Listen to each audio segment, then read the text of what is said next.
Hello everyone, Eve is here and I'm your specialist in branding and business, and I help coaches and experts build brands and businesses online. And today we're going to discuss the question which Elle asked. Elle asked, how can brand help me to break into social media? And that's a pretty interesting question because, in fact, there are many people who try to break through and they can't do it. So let's discuss the phenomena which is called the media life. So what is media life? The media life is the life of your product or brand, and that media life for the product is usually shorter than for the brand. And that's a really interesting thing. Even if you have excellent marketing for your product, eventually it will be pushed away by the similar or better products newer than yours. So either you have to innovate over your old products all the time, non-stop, or you have to convert your business into a brand and then get a longer life in the market. And the reason for this longer life for the brand is basically that brand build relationship with people and build those relationships strategically.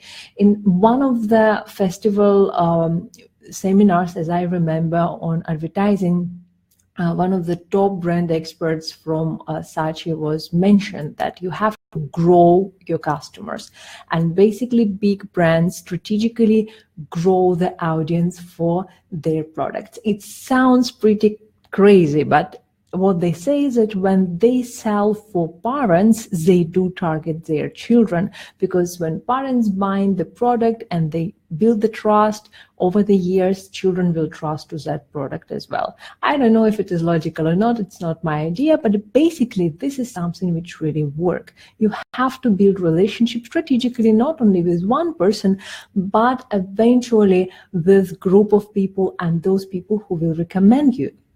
And the second part is that you need to build the brand identity. The brand identity will help your tribe to recognize you. It will help you to be familiar in their timeline. Specifically, social media is really, really crowded. That's why you have to be really noticeable, but not only noticeable. For example, you have a really great content, really, really good copy. So you will feel like you need to write something, and then people will stop noticing you because the timeline is really crowded. So what should you do? There are several methods which people use.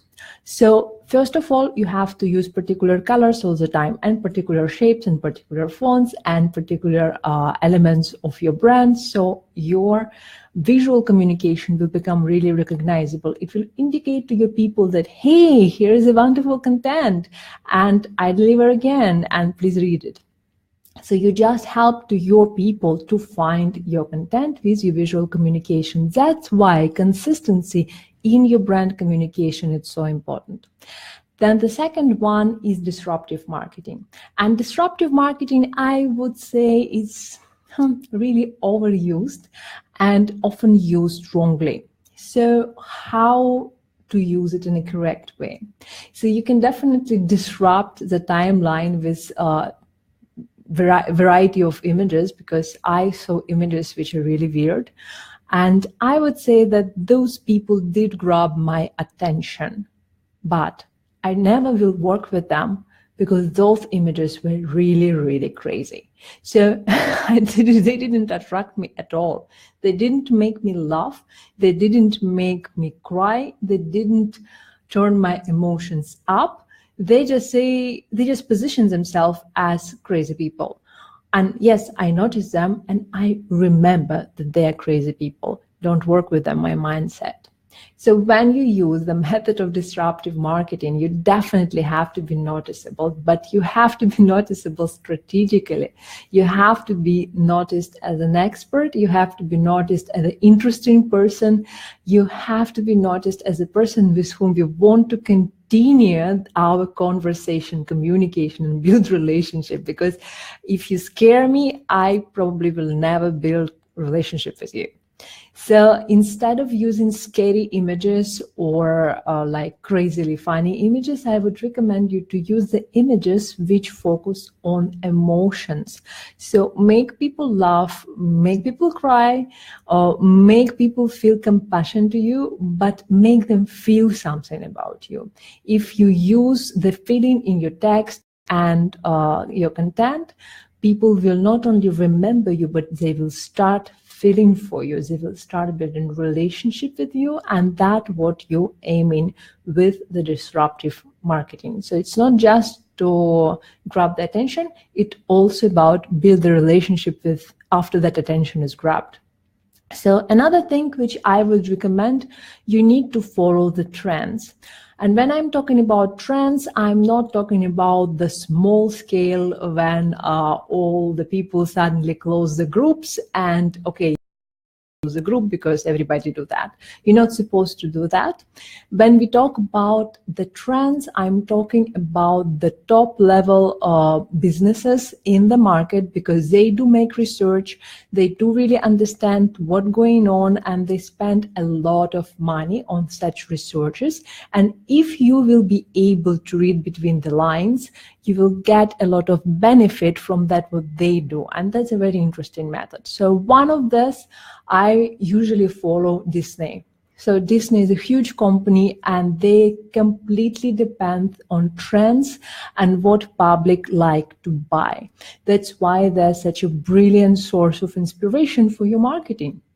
For example, for the last 2 years or more than that, they start using the concept of girls' power, which is really powerful, which is really popular nowadays, and everybody's speaking about empowering women entrepreneurs, about the movement of the business women around the world, and rising up the standards of our living and standards of women living around the world and things like this. So this topic is actually trendy nowadays, and that's what Disney shows. And if you will look on other companies who also want to sell better, you will find that they also touching this theme, or they will talk about diversity, or they will talk about be you, be authentic, be specifically more individual, because this is all trendy topics. So don't be surprised when the next marketer tells you that you have to be you and build your authentic brand. Well, you definitely should, but well, it is also selling very, very well. That's why many companies use this concept. Now, the most important part, you're not supposed to stuck on those techniques, because those techniques like disruptive marketing, consistency in your colors and all visual communication, the tone of the voice of your copy, whatever kind of trends you can adopt to your brand, those things are technical. The key point always is to build relationship, because in social media, first of all, it's social media, which means we build relationship, we build connection, we talk to people. And my personal recommendation is never ever use the comments, which means nothing. Like, hey, wow, yoo-hoo, aha. Those things means nothing. I call this kind of things bot comments, because basically you can train any kind of algorithm to do it for you. And if you really want to build relationship, try to put attention on that, what people posting, because it's important for them to be noticed. That's a funny part. We all doing business here, and all of us want to be noticed. We want to be visible. We want to promote our businesses, and we want to be important in a certain way.